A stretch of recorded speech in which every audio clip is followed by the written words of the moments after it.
It began with a moment so surreal it left an entire courtroom breathless. Richard Rawlings, the towering figure behind Gas Monkey Garage and the famed face of Fast and Loud, had just received news that would shatter the very foundation of his public persona. The verdict had been handed down, and the effect was immediate, a life-altering blow delivered in a sterile courtroom, surrounded by reporters, federal agents, and stunned onlookers. As Judge Alanier Simmons announced the sentence, 15 years in federal prison with no chance of parole for the first 10, Rawlings sat motionless, his once slicked back hair now disheveled, his shirt wrinkled from weeks of trial tension. The blow, weight of the moment, bore down on him until he collapsed, crumpling face first into the courtroom table before sliding to the floor. Gasps erupted. His ex-wife covered her mouth in horror. Dennis Collins, his longtime friend, rushed forward instinctively but was stopped by stern-faced security officers. Emergency responders flooded the courtroom, working desperately for 7 agonizing minutes. When Rawlings finally stirred, the color had drained from his face. Instead of being escorted away in cuffs, he was wheeled out on a stretcher, oxygen mask strapped across his face, a far cry from the commanding showman fans had come to know.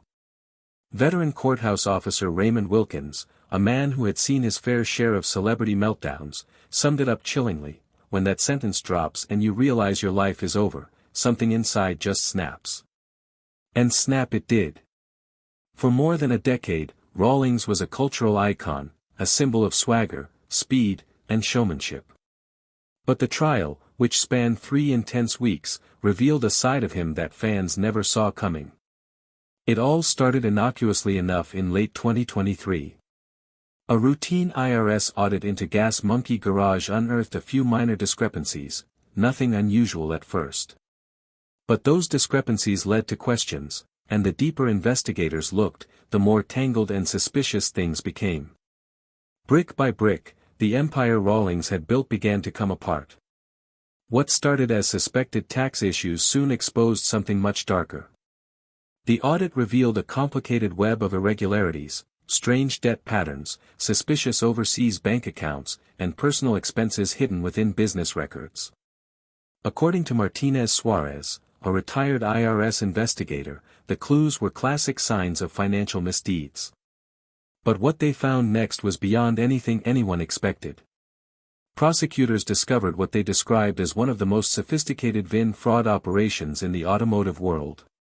Over the course of nearly 8 years, Rawlings had allegedly overseen the systematic alteration of vehicle identification numbers on dozens of classic cars sold through Gas Monkey Garage.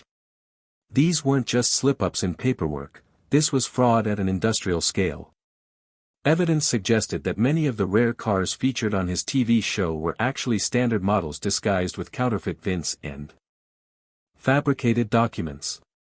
These modified vehicles, sold at premium prices, netted Rawlings and his team millions in illegal profits. Jurors watched footage from Fast and Loud in which Rawlings enthusiastically showcased unicorn finds, classic cars so rare they bordered on the mythical. The prosecution juxtaposed those clips with expert testimony explaining how statistically improbable it would be to discover so many of these treasures in such a short span. Something wasn't right. The deception extended beyond just the cars themselves. Assistant U.S. Attorney Caroline Morales revealed that Rawlings had created entire fictional backstories for these vehicles. Forged dealer paperwork, faked build sheets, and counterfeit provenance documents fooled even seasoned car collectors. Some of these cars were sold internationally, invoking federal wire fraud statutes that carried harsher penalties. Perhaps the most damning testimonies came from inside his own garage. 3 former employees revealed the existence of a hidden section of the shop equipped with specialized tools for VIN alterations. This area, they claimed, was off-limits during filming and accessible only to Rawlings and a select few. Prosecutor Daniel Keller drove the point home in closing arguments, asserting that what the public believed was a legitimate restoration business was actually a front for a well-orchestrated scam. Rawlings's legal team tried to paint a different picture. They described him as a passionate car enthusiast who may have made mistakes in documentation but never intended to deceive. Defense attorney James Westfield argued that classic car valuation was inherently subjective and that Rawlings had always operated in good faith. But the evidence overwhelmed their arguments. The jury, after only 6 hours of deliberation, returned a unanimous verdict, guilty on all 18 counts: wire fraud, mail fraud, conspiracy, and tax evasion.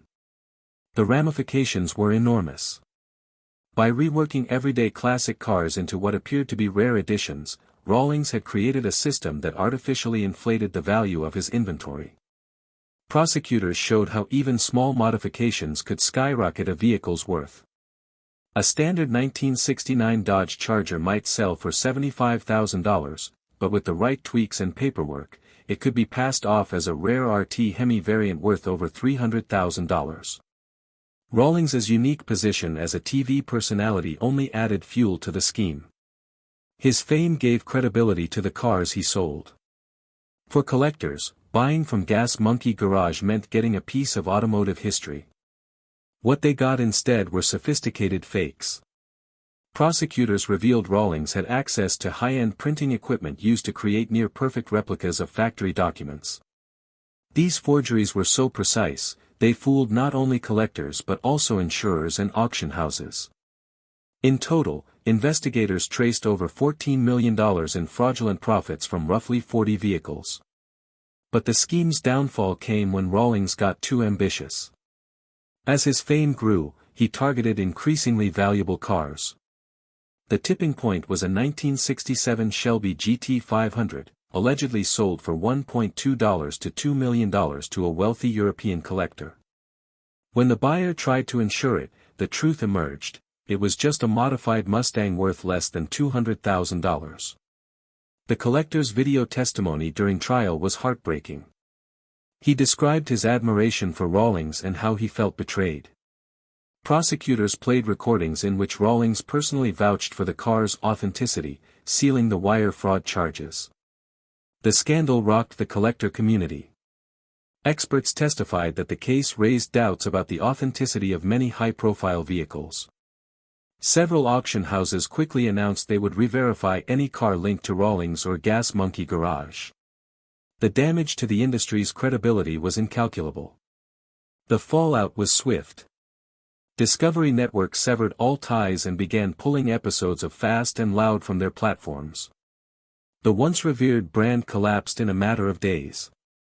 For fans, it was a gut-wrenching revelation: the man they had cheered on for years, the bold, brash, beer-chugging, car-flipping maverick, was now just another cautionary tale. Richard Rawlings had lived life in the fast lane. But in the end, it was speed and greed that led to his spectacular crash.